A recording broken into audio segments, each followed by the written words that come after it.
बिस्मिल्लाहिर्रहमानिर्रहीम। आज का जो मेरा टॉपिक है ये वही अर्ली मिडीवियल पीरियड का टॉपिक है जो रोमन एम्पायर का था और ये पार्ट 2 है और इसमें मैं डिस्कस करूँगी shared ideas about stoicism and क्रिश्चियनिज्म। और इसका जो रेफरेंस है वो ये बुक है history of European political philosophy जो कि डॉक्टर भंडारी की है। अगर आपने मिडीवियल पीरियड के रेवोल्यूशनरी चेंजेस के बारे में समझना है तो आप मेरे चैनल पर जाकर प्लेलिस्ट में विजिट कर सकते हैं, वहाँ पर अपलोड हो चुकी है वीडियो।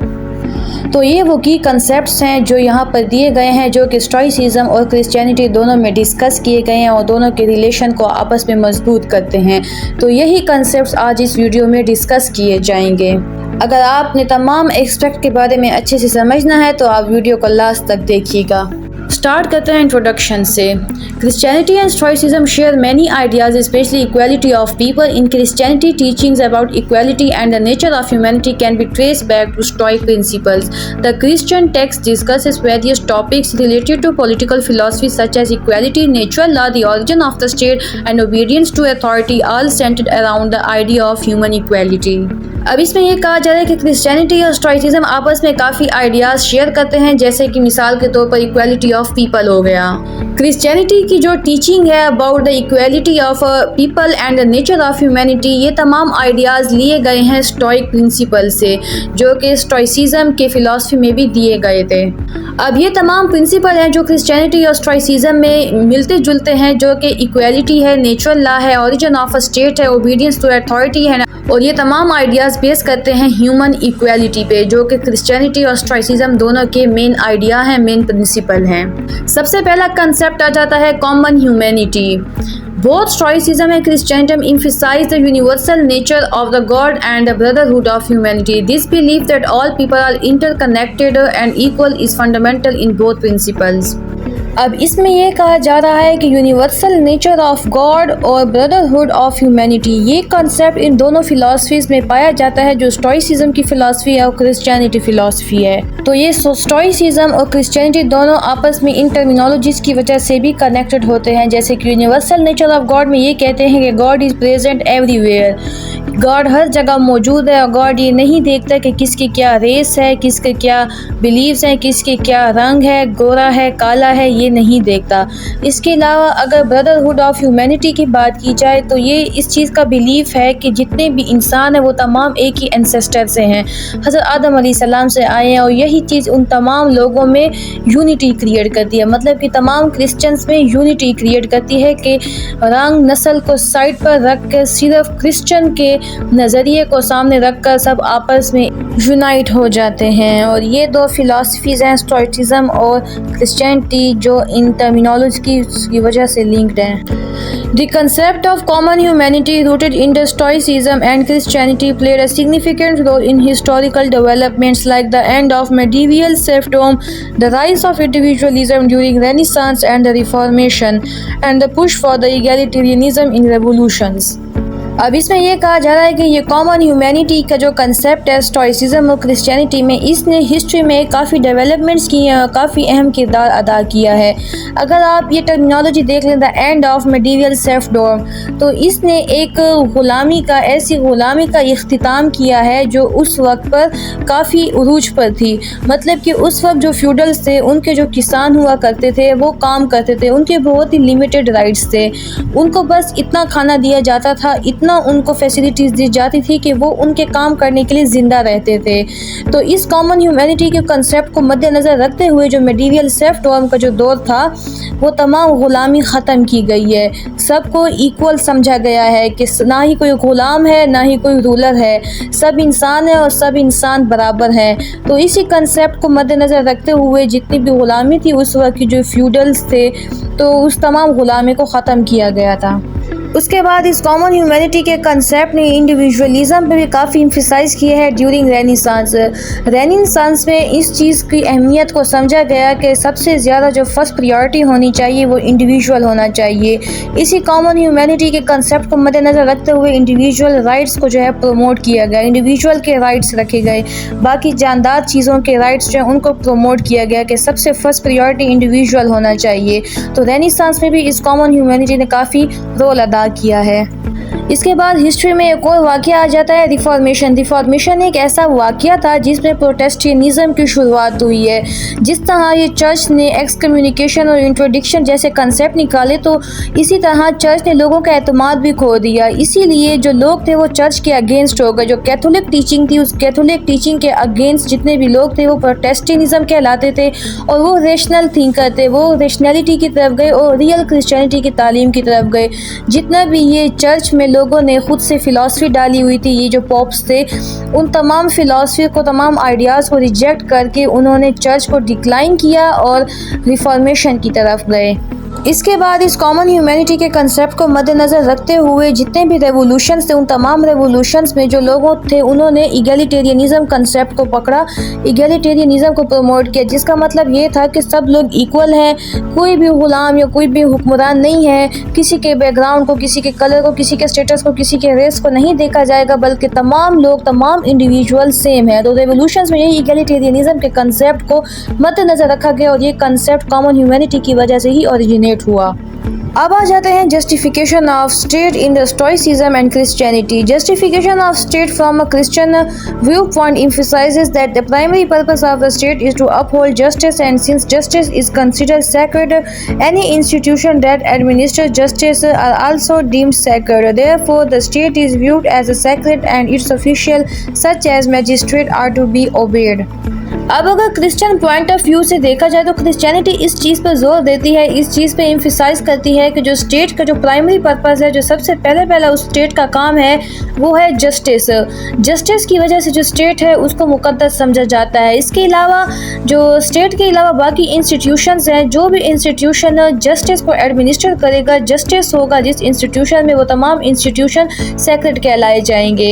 इसीलिए कहा जाता है कि स्टेट और स्टेट के अंदर जितने भी ऑफिशियल्स काम करते हैं, मजिस्ट्रेट काम करते हैं, जब तक वो जस्टिस को प्रमोट करते हैं, जब तक वो इंस्टीट्यूशन जस्टिस पर बेस्ड होते हैं, तब तक वो सेक्रेड हैं। जब उन इंस्टीट्यूशन से जस्टिस ही ख़त्म हो जाएगा तब आप उनको मुकद्दस नहीं कह सकते हैं, बल्कि फिर रेवोल्यूशन ही होता है। The teaching of Jesus Christ saying, "Render to Caesar what is Caesar's," highlighted the importance of respecting earthly authorities while also distinguishing the spiritual realm from a temporal one. It shows the obedience to the state unless it interfered with spiritual matters. Believe that a government must have to align with God's will for prosperity. अब इसमें ये कहा जा रहा है कि almost Christianity जो है वो बेस्ड करती है स्पिरिचुअली, मतलब कि स्पिरिचुअल बिलीफ क्रिश्चियनिटी में बहुत ज़्यादा हैं।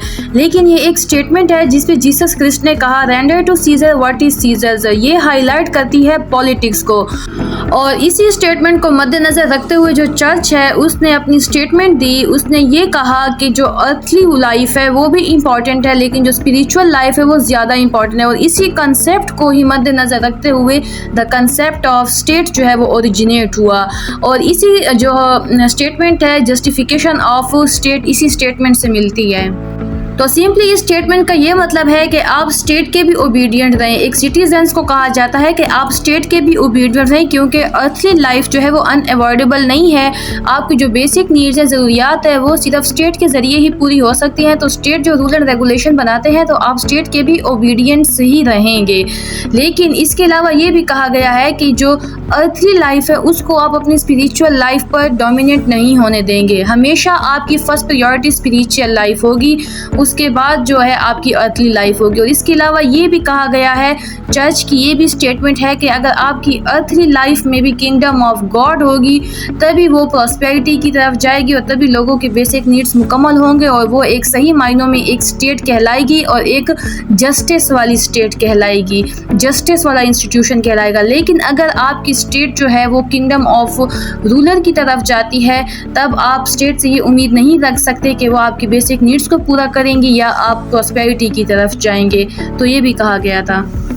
अब आ जाते हैं कम्युनिज्म इन क्रिश्चियनिटी पे। Christianity teaches kind of sharing where everyone has what they need, like in communism, but it's not forced like in Plato communism.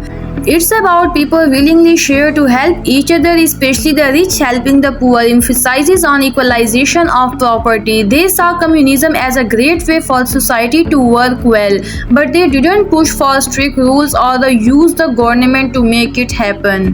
अब इसमें ये कहा जा रहा है कि जैसा कम्युनिज्म में डिस्ट्रीब्यूशन ऑफ वेल्थ होती है, कम्युनिज्म में लोगों के दरमियान जो है वेल्थ डिस्ट्रीब्यूट की जाती है और जितनी भी प्राइवेट प्रॉपर्टीज़ होती हैं वो स्टेट के ही अंडर होती हैं, लेकिन जो कम्युनिज्म है वहाँ पर वेलफेयर ऑफ पीपल्स को देखा जाता है। तो इसीलिए जो क्रिश्चियनिटी है वो भी वेलफेयर ऑफ पीपल जो है उस पर एम्फसाइज करती है कि आपकी जो वेल्थ है उसको डिस्ट्रीब्यूट होना चाहिए लोगों में, स्पेशली जो रिच है वो अपनी वेल्थ को डिस्ट्रीब्यूट करें पुअर्स में, जिससे आप सोसाइटी में जो मार्जिनलाइज लोग हैं या सफर्ड लोग हैं उनकी मदद कर सकते हैं। और इसके अलावा ये भी कहा गया है कि जो कम्युनिज्म क्रिश्चियनिटी ने बताई है वो कम्युनिज्म जो है प्लेटो कम्युनिज्म से बिल्कुल डिफरेंट है। ये कम्युनिज्म जो क्रिश्चियनिटी की है वो लोगों की विल के मुताबिक है, मतलब एक अमीर अगर अपनी मर्जी से किसी गरीब को चाहे तो वो अपनी वेल्थ डिस्ट्रीब्यूट कर सकता है, वो वेलफेयर के काम कर सकता है, गवर्नमेंट उसको इस चीज़ पे मजबूर नहीं करेगी। लेकिन प्लेटो कम्युनिज्म में डिस्ट्रीब्यूशन ऑफ वेल्थ जो थी उसके हवाले से जो गवर्नमेंट है वो पॉलिसी बनाती थी, रूल बनाती थी, और अगर लोग ना भी चाहें तब भी वो अपनी वेल्थ को डिस्ट्रीब्यूट करते थे और वो मार्जिनलाइज लोगों को देते थे। लेकिन क्रिश्चियनिटी ऐसे कम्युनिज्म का जिक्र नहीं करती जिसमें कोई सख्ती हो या रिस्ट्रिक्शंस हो या गवर्नमेंट उनके ऊपर सख्ती करे अमीर लोगों पर, बल्कि जो रिच हैं वो अपनी मर्जी से विलिंगली जब अपनी वेल्थ को डिस्ट्रीब्यूट करते हैं, तो इस चीज़ पर एम्फसाइज किया गया है क्रिश्चियनिटी में। अब आ जाते हैं slavery in Christianity. Christianity talks about human equality and recognizes that everyone has similar needs and should have equal opportunities. This idea could lead to the conclusion that slavery should be abolished. अब जैसे कि हमने पीछे पढ़ा है stoicism के बारे में, क्रिश्चियनिटी के बारे में, कि दोनों की फिलॉसफीज में ये चीज़ कॉमन है कि ह्यूमन इक्वालिटी होनी चाहिए। तो अगर इसी ह्यूमन इक्वालिटी को मद्देनज़र रखते हुए स्लेवरी के कंसेप्ट को देखा जाए तो ये चीज़ आप कंक्लूड करते हैं कि क्रिश्चियनिटी में और स्टोइसिज्म में जो स्लेवरी है वो इन दोनों फिलॉसफीज के अगेंस्ट है और इस स्लेवरी को ख़त्म किया जाए, क्योंकि ह्यूमन इक्वालिटी का मतलब ये है कि तमाम लोग irrespective of their background, their status, their race, तमाम लोगों को इक्वल स्टेटस होना चाहिए, तमाम लोग जो हैं वो लॉ के सामने बिल्कुल इक्वल हों। तो ये चीज़ हाईलाइट करती है कि स्लेवरी को बिल्कुल ख़त्म होना चाहिए, चाहे वो क्रिश्चियनिटी है या फिर वो स्टोइसिज्म है। So, the view of St. Peter Christianity, early Christian like St. Peter didn't fully oppose slavery. They believed that true life was spiritual, not physical. So, they focused on treating slaves well rather than abolishing. The early Christians didn't see slavery as against nature's law, but rather suggested being kind to the slaves. अब ये एक Christian है Saint Peter, इसकी ideas के मुताबिक, इसकी ideology के मुताबिक वो ये कहता है कि जो असल ज़िंदगी है वो स्पिरिचुअल है, वो डेथ के बाद वाली ज़िंदगी है, और जो ये ज़िंदगी हम जी रहे हैं ये सिर्फ टेम्पोररी ज़िंदगी है। तो इसीलिए सेंट पीटर ने इस चीज़ पर एम्फसाइज किया है कि अगर जो स्लेव है उसको उसकी इस स्लेवरी का बदला उसकी दूसरी ज़िंदगी में दिया जाएगा जो उसकी डेथ के बाद ज़िंदगी होगी। और इस सेंट पीटर ने ये भी कहा कि जो स्लेवरी है वो नेचर्स लॉ के अगेंस्ट नहीं है। जैसे कि मैंने आपको अपनी पिछली सोशलिस्ट वाली वीडियो में बताया था कि एक फंक्शनलिस्ट थ्योरी भी है, जैसे मैंने सोशल स्ट्रेटिफिकेशन में बताया था। तो फंक्शनलिस्ट थ्योरी यही कहती है कि जो आपकी जो स्ट्रेटिफिकेशन है ये आपकी सोसाइटी के लिए सही है, बेटर है। तो सेम इसी तरह जो सेंट पीटर है वो भी ये कहता है कि स्लेवरी नेचर्स लॉ के अगेंस्ट नहीं है। अगर तमाम लोग इक्वल रैंक पर हो जाएंगे तो इस सोसाइटी का निज़ाम बदल जाएगा। और उन्होंने ये बात इसीलिए की थी क्योंकि उस वक्त जितने भी काम थे, जो अमीर एरिस्टोक्रेट लोग होते थे उनके जितने भी काम होते थे सब स्लेव्स ही करते थे। उनके जितने ज़मीनों के काम होते थे या लेबर करनी होती थी तो सब स्लेव्स ही करते थे। तो उस वक्त सोसाइटी में एक बहुत नीड थी स्लेवरी की। इसीलिए जो सेंट पीटर है उसने ये कहा कि वो स्लेवरी को बिल्कुल एबॉलिश ना करें बल्कि वो स्लेव्स के साथ अच्छा रवैया अख्तियार करें। उन्होंने इस चीज़ पर एम्फसाइज किया कि स्लेवरी को मुकम्मल तौर पर ख़त्म ना किया जाए बल्कि उनके साथ अच्छा ताल्लुक़ रखा जाए, उन स्लेव्स के साथ अच्छा सलूक किया जाए। और ये स्लेवरी जो है ये नेचर्स लॉ के अगेंस्ट नहीं है, ये बाय नेचर ही होती है। अब आ जाते हैं लॉ ऑफ नेचर पे। The Christians adopted the idea of the law of nature from the Stoics. They understood the difference between the laws created by the state and the law of nature, which was based on a reason and unchanging. अब इसमें ये कहा जा रहा है कि जो Christianity है, क्रिश्चियनिटी में जो लॉ ऑफ नेचर का जो आइडिया पाया जाता है, जो फिलॉसफी पाई जाती है, वो क्रिश्चियनिटी के आप देख सकते हैं कि स्टोइसिज्म से एक्सट्रैक्ट हुई है। स्टोइसिज्म में भी सेम इसी तरह लॉ ऑफ नेचर की टर्मिनोलॉजी पाई जाती है, लॉ ऑफ नेचर का आइडिया पाया जाता है। इसके अलावा क्रिश्चियनिटी और स्टोइसिज्म इस चीज़ में डिफरेंस करते हैं कि law of nature and the law of जो स्टेट है वो दोनों आपस में डिफरेंट है। लॉ ऑफ नेचर में आप देख सकते हैं जैसे कि नेचुरल राइट्स आ जाते हैं, नेचुरल राइट्स में द लिबर्टी आ जाती है, लाइफ आ जाती है। तो ये तमाम नेचुरल राइट्स हैं जो गॉड गिवन है और जो डिवाइन है, जो हर इंडिविजुअल को मिले हुए हैं। इसके अलावा जो laws created by the state हैं, आप उसको लॉ ऑफ नेचर के साथ नहीं मिला सकते हैं। तो क्रिश्चियनिटी और स्टोइसिज्म में क्लियर कट लाइन बना दी है द लॉ ऑफ नेचर के दरमियान और लॉ ऑफ स्टेट के दरमियान। So, St. Paul's statement, do by nature the things of law, acknowledge the existence of the law of nature. Early Christian thinkers saw natural law as a divine law. The early Christian political theory was a mix of new ideas, Greek influences and adaptation to the circumstances of that time. अब एक और आ जाता है philosopher Saint Paul's, वो कहता है do by nature the things of law. असल में इस स्टेटमेंट का मतलब ये है कि जो नेचुरल लॉ है, नेचुरल लॉ की अलाइनमेंट की जा रही है जो गवर्नमेंट लॉ है उससे। मतलब कि आप वो नेचुरल लॉ परफॉर्म करें, उन नेचुरल लॉज पर अमल करें जो कि गवर्नमेंट आपके लिए सेट करता है।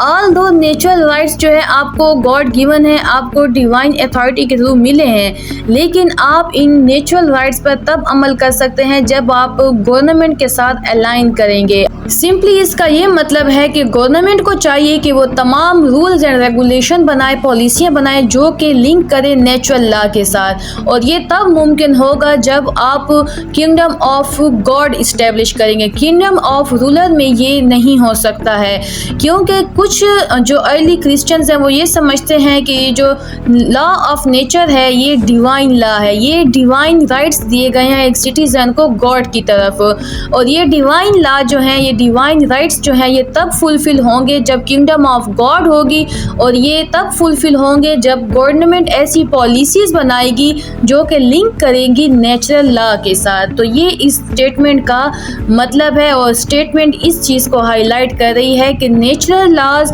जो लॉ ऑफ नेचर होता है और जो गवर्नमेंट है, इन दोनों को साइड बाय साइड चलना चाहिए, एक दूसरे के पैरेलल जाना चाहिए, तभी आप एक सोसाइटी को स्मूथली तरीके से रन कर सकते हैं और तमाम सिटीजन के राइट्स बिल्कुल इसी तरह ही मुकम्मल किए जा सकते हैं। इसके अलावा लास्ट में ये कहा गया है कि the early Christian political theory was a mix of new ideas, Greek influences and adaptation to the circumstances of that time. मतलब कि जो क्रिश्चियन पॉलिटिकल थ्योरीज है वो एक मिक्स है, नए आइडियाज डेवलप किए हैं और ग्रीक का इन्फ्लुएंस काफ़ी ज़्यादा, जो ग्रीक फिलासफर्स थे उनकी आइडियोलॉजी से, उनकी फिलासफी से भी कुछ पॉइंट्स उठाए गए हैं। और इसके अलावा सर्कमस्टांसेस, मौजूदा हालात के मुताबिक जो चीज़ इनको बेहतर लगी थी क्रिश्चियन फिलासफीज़ को, उन्होंने हालात के मुताबिक अपनी फ़िलासफ़ी बनाई है। सर्कमस्टांसेस उन तमाम हालात को कहते हैं जो कि एग्जिस्टिंग होते हैं, उस वक्त जो हालात थे, जिन रूल एंड रेगुलेशन की नीड थी और जो हालात व वाक़यात थे, उसी के मुताबिक जो है क्रिश्चियन फ़िलासफ़ीज़ ने अपने रूल एंड रेगुलेशन बनाए हैं। तो ये था मेरा आज का topic, the shared ideas of the stoicism and Christianity. अगर आपने अर्ली मिडीवल थॉट या अर्ली मिडीवल फ़िलासफ़ी या अर्ली मिडीवल फ़िलासफ़र्स के बारे में समझना है डिटेल से, तो मैं उन तमाम पर वीडियोस बना रही हूँ। तो आप मेरी चैनल की प्लेलिस्ट में जाके तमाम वीडियोस पर विजिट कर सकते हैं ताकि आप थॉरली अर्ली मिडीवल फ़िलासफ़ीज़ और थॉट्स के बारे में जान सकें। इसके अलावा वीडियो को लाइक कर दीजिएगा, शेयर कर दीजिएगा एंड चैनल को सब्सक्राइब कर दीजिएगा। बहुत शुक्रिया। अल्लाह हाफिज़।